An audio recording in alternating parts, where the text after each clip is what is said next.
Bonjour, aujourd'hui vous allez entendre une histoire sur la vengeance d'un homme. Ala était une belle fille.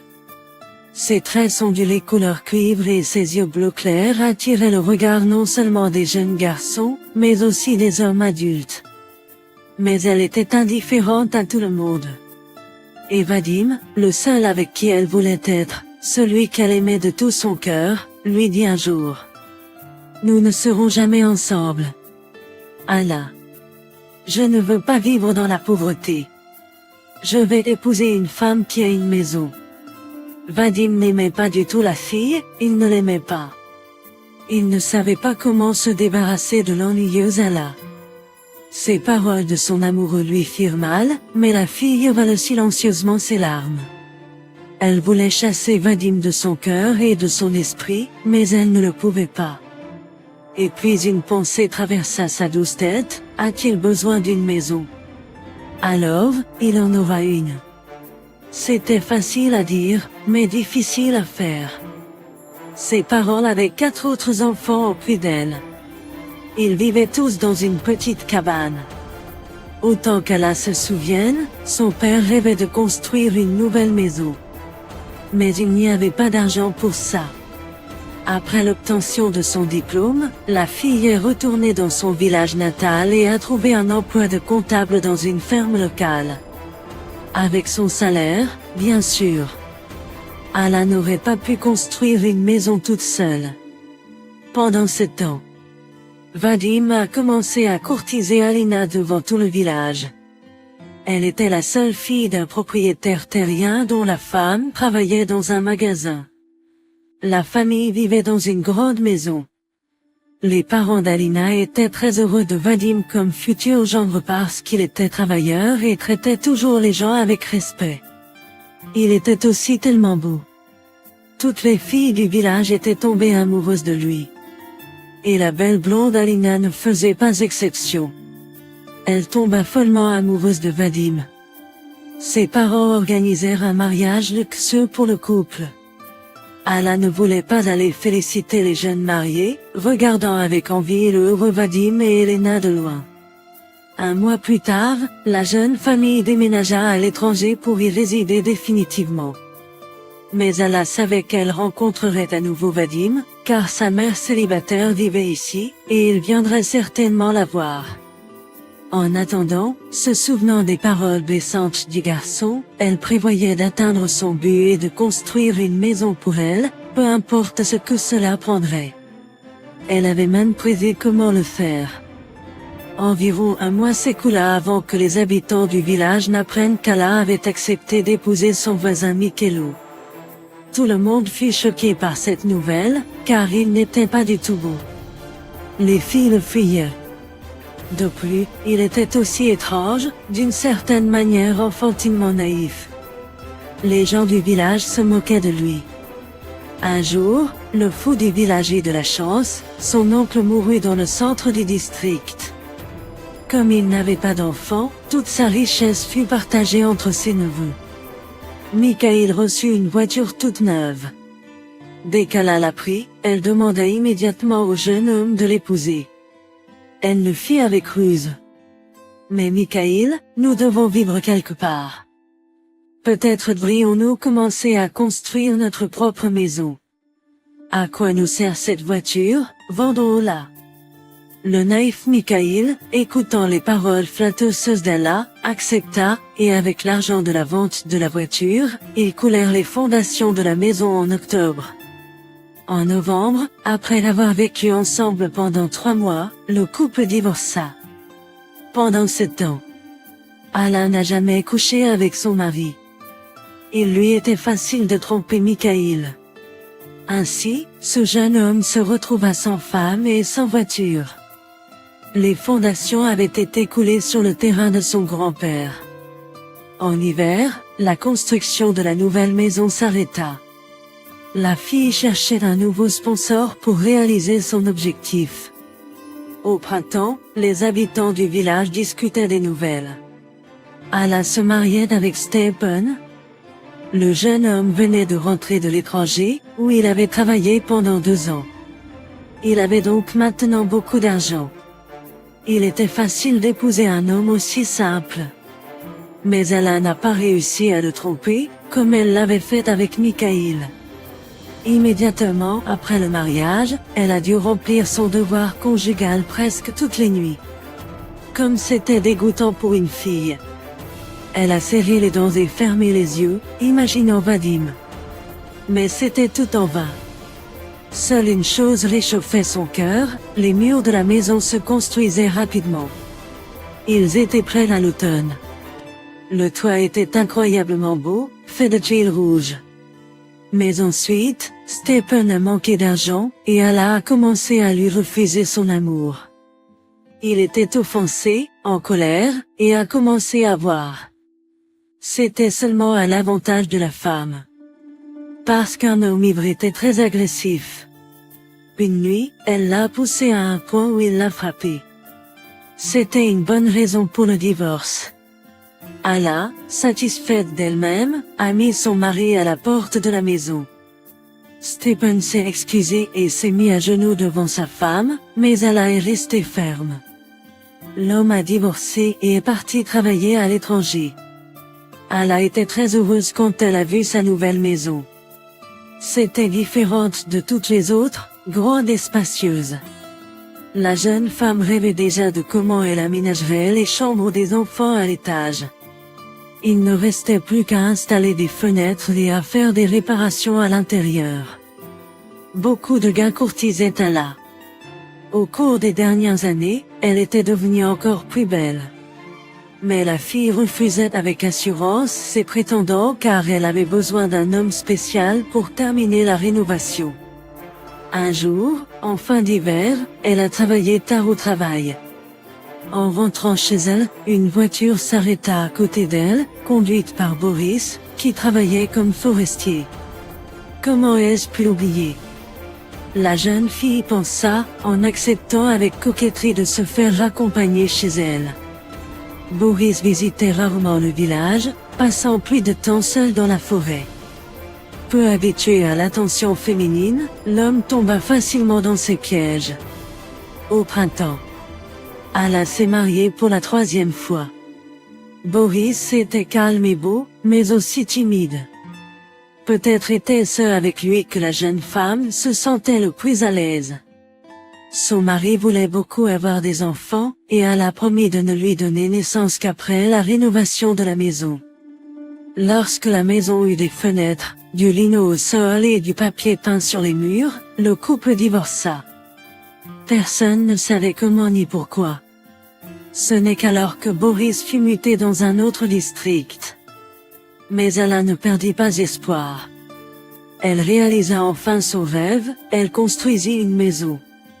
Il ne restait plus qu'à attendre Vadim. L'homme est venu dans son village natal plusieurs fois avec sa femme Alina. Dommage qu'Allah ne l'ait vu que de loin.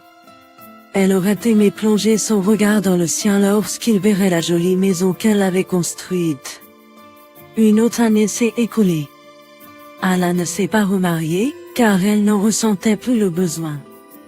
Elle était femme au foyer et ne se souvenait même plus des hommes qu'elle avait utilisés à ses propres fins. Toutes ses pensées étaient uniquement pour Vadim. Allah a récemment appris qu'un jeune médecin était arrivé dans leur village. Tout le monde autour d'elle était heureux de le voir, car pendant plusieurs années, il n'avait pas eu de spécialiste et devait se rendre à l'hôpital de district. Toute la journée, une longue file de villageois faisait la queue à la clinique du village pour obtenir des soins médicaux ou des conseils. Étonnamment, ce n'étaient pas seulement des retraités, mais aussi de jeunes filles qui voulaient voir le médecin, car le praticien était un jeune homme très beau. Il s'appelait Anton. Il avait déménagé au village depuis la capitale. Allah était très intéressé par ce qui l'avait poussé à le faire, car il n'y avait pas de perspective de développement dans le village. Elle a décidé de le visiter elle-même pour mieux connaître cet homme désespéré. Le lendemain matin, Allah salua le médecin lorsqu'elle entra dans son bureau.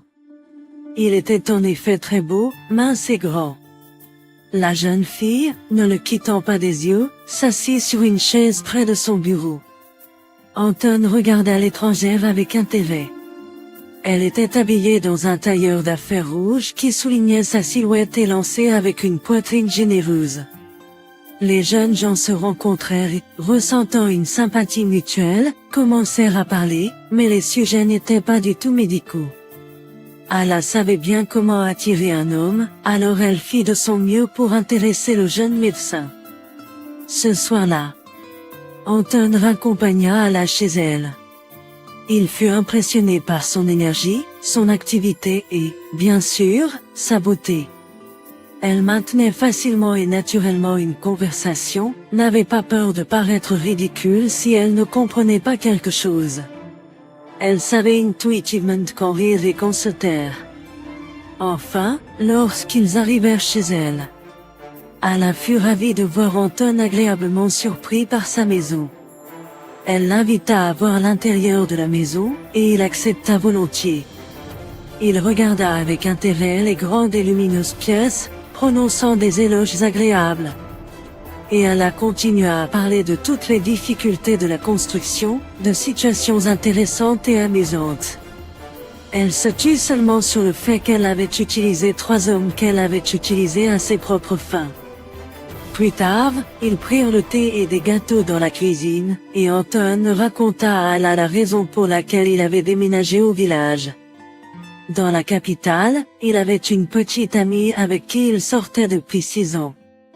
Juste avant le mariage, Anton vit de ses propres yeux comment sa petite amie le trompait avec son meilleur ami. Après cela, le jeune homme ferma son appartement de 3 pièces et déménagea ici. Ala regarda Anton avec sympathie, mais la trahison ne la dérangea pas. Elle était surtout intéressée par le logement dans la capitale. Cette fois, elle eut plus de chance que dans les cas précédents, car avec un tel homme, elle n'aurait pas honte de se promener en ville, encore moins dans le village. Quelques jours plus tard, Anton resta avec la femme pour la nuit. Le lendemain, il emménagea complètement avec Ala. La fille se sentit heureuse car Anton s'avéra être un amant formidable. Il prenait également soin tendrement d'elle, donnant à Ala tout son amour.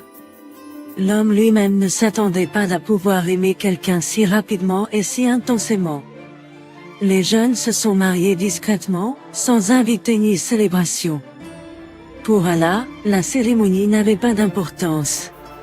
Anton était d'accord avec elle car la chose la plus importante pour lui était une vie heureuse ensemble. Maintenant, Ala était la femme d'un médecin, alors elle marchait fièrement devant ses concitoyens. Sa vie était belle, mais c'était dommage que son rêve le plus profond ne se soit pas encore réalisé, car Vadim n'avait pas rendu visite à sa mère depuis longtemps.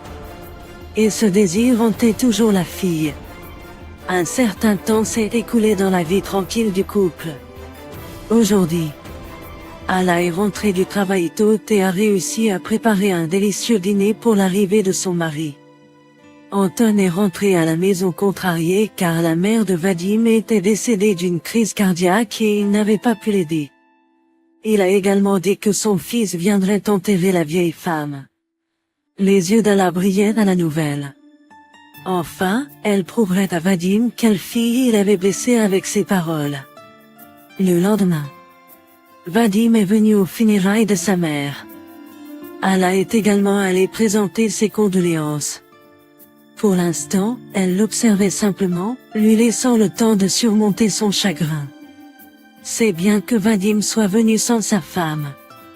Elena n'avait pas le droit de quitter le travail. Et il n'avait pas du tout changé au fil des ans. Il était même devenu bel homme, plus respectable et encore plus attirant pour Ala. Ses anciens sentiments, comme il s'est avéré, n'avaient pas disparu, et elle ressentait un désir encore plus grand d'être avec cet homme, oubliant son Anton. La femme attendait patiemment que toutes les personnes soient rentrées chez elle. Ce n'est qu'alors qu'elle est entrée dans la maison, où Vadim était assis seul, en deuil. Ala a silencieusement sorti une bouteille de cognac de son sac, a trouvé 2 verres dans le meuble mural et s'est assise à côté de son homme. Ils en avaient presque bu la totalité lorsque Vadim, qui était ivre, regarda curieusement Ala. Il vit qu'elle était toujours une femme très belle, mince et confiante. Anna l'a serrée dans ses bras. Elle l'a serrée dans ses bras et l'a embrassée. Avant même qu'ils ne s'en rendent compte, ils étaient au lit, faisant l'amour fou. La jeune femme voulait vraiment rester avec Vadim, mais elle est rentrée chez son mari légal. Il était déjà minuit, et tous les habitants du village dormaient. Mais dans la maison d'Alla, une lumière était allumée dans l'une des pièces. Anton était toujours réveillé, attendant sa bien-aimée. Alla, essayant de faire en sorte que son visage exprime la tristesse plutôt que la joie, entra dans la pièce. Elle expliqua à son mari qu'elle était rentrée si tard parce qu'elle devait soutenir son ami. Anton, ne se doutant de rien, prit sa bien-aimée dans ses bras, la considérant comme une personne gentille et compatissante. Le matin, Alla accompagna Anton au travail. Elle aurait dû être chez elle, car elle avait pris quelques jours de congé. En préparant le petit déjeuner, elle appela Vadim et l'invita chez elle. L'homme arriva en 40 minutes. Prenant sa main, Alla conduisit Vadim à travers les pièces, lui montrant sa maison.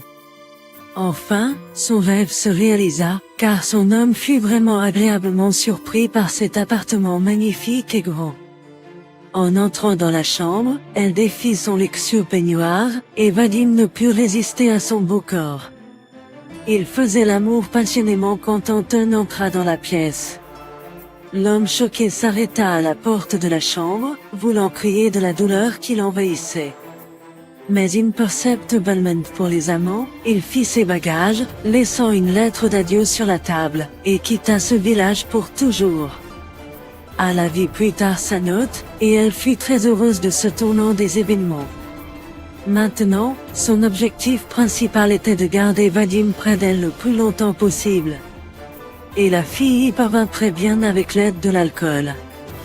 3 jours plus tard, la femme fut appelée au travail. Elle laissa à Vadim une autre bouteille de cognac et, après l'avoir embrassé, lui promit de revenir rapidement. La femme revint déjà le soir, il y avait beaucoup de travail au bureau. Elle rêvait de ce qu'elle et Vadim allaient faire maintenant. Revenant dans sa rue, Alla a vu un incendie. Sa belle maison était en feu. En courant là-bas, elle a vu des gens essayer d'éteindre le feu. La femme hurlait frénétiquement, elle ne pouvait pas croire qu'elle était laissée sans la plus grande fierté de sa vie. Elle ne se souvenait même pas que Vadim pourrait être là, mais pleurait amèrement une perte si douloureuse. Comme il s'est avéré, Alina est venue au village pour Vadim. Il n'était pas à la maison, mais de bonnes personnes lui ont dit où il était. Et pendant qu'elle a été au travail, Alina a scandaleusement emmené son mari, qui, après avoir bien bu, parlait de la maison. La femme en colère, mettant son bien-aimé dans la voiture, a mis le feu à la maison d'Alla, après quoi ils ont quitté les lieux pour toujours. Anna est restée seule. De chagrin, elle voulait mettre fin à sa vie, mais les gens ne l'ont pas permis. Les villageois ont envoyé la femme dans un hôpital psychiatrique, car elle a été vraiment devenue folle. Elle a été punie pour toute la douleur qu'elle a causée aux hommes.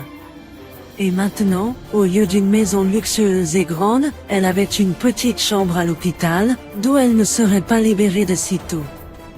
Chers auditeurs, votre soutien est très important pour nous. Si vous aimez notre histoire, veuillez liker, commenter et vous abonner. C'est très motivant pour nous. Nous avons besoin de vos commentaires pour améliorer notre contenu.